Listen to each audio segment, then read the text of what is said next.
Why is it always the ones who stay that get left? Why is it always the ones who give everything that end up with nothing? If you've ever loved something fully, faithfully, without holding back, and still watched it walk away from you, this story is for you. There was a gardener named Elias. Every morning before the sun had fully decided to rise, Elias was already on his knees in the soil, hands dark with earth, back bent, quietly doing what he had always done, planting, watering, tending to things that could not yet speak for themselves. He worked a shared field, a field that belonged to the whole village, and for 11 years, nobody helped him. Not because they were cruel people. Most of them were decent enough. They just assumed someone else would do it. And since Elias always did it, quietly, without complaint, without a sign around his neck that said, "Notice me," they let him. He never asked for recognition. He told himself he didn't need it. But there was a woman named Sarah who lived at the edge of the village, who watched him every morning from her window. She was elderly, mostly forgotten herself, and she noticed what nobody else bothered to notice.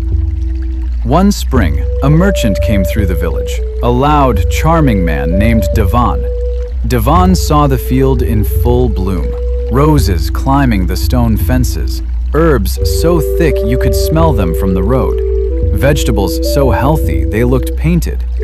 He walked straight to the village council and said, "Who is responsible for this? This field is extraordinary. I want to buy produce from whoever tends it. I'll pay triple the market rate." The council members looked at one another, and then, without a single pause, one of them said, "That would be Marcus. He's been managing the field." Marcus, a man who had walked through that field maybe twice in 3 years. Elias was standing at the back of the room. He heard everything. He said nothing. He walked home, sat in his chair, and for the first time in 11 years, he wept.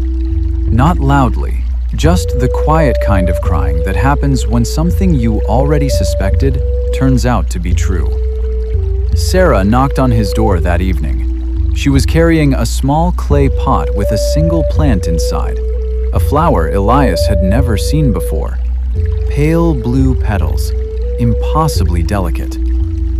"What is this?" he asked. "I grew it," she said. "Took me 6 years." He looked at her. 6 years? For one flower? She smiled, the kind of smile that has already made peace with things.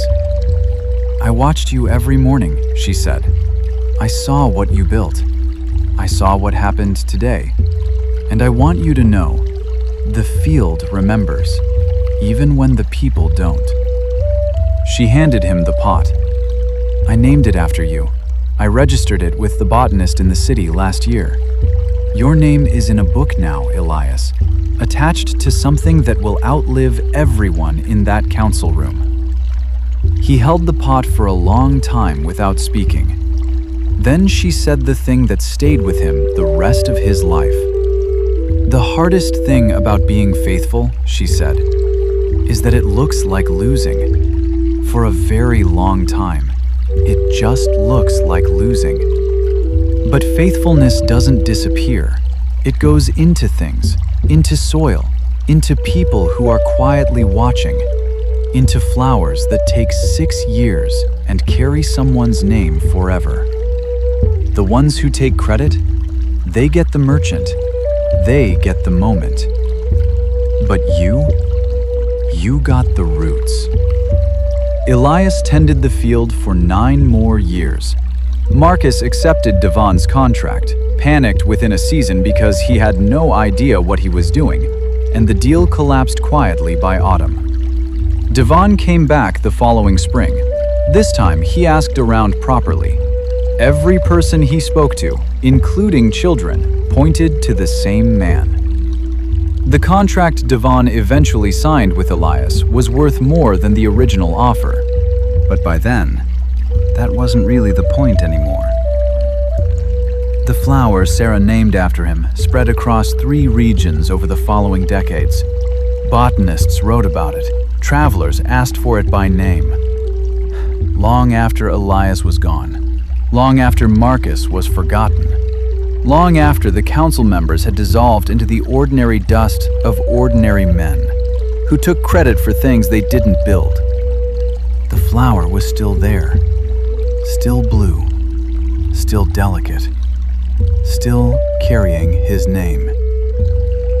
Some people are built to plant, and the world will let them plant without applause for a long, long time. But what is planted faithfully, in silence, in patience, in love that asks for nothing, does not disappear. It just takes longer to bloom. And when it does, it blooms in places the ones who hurt you will never reach.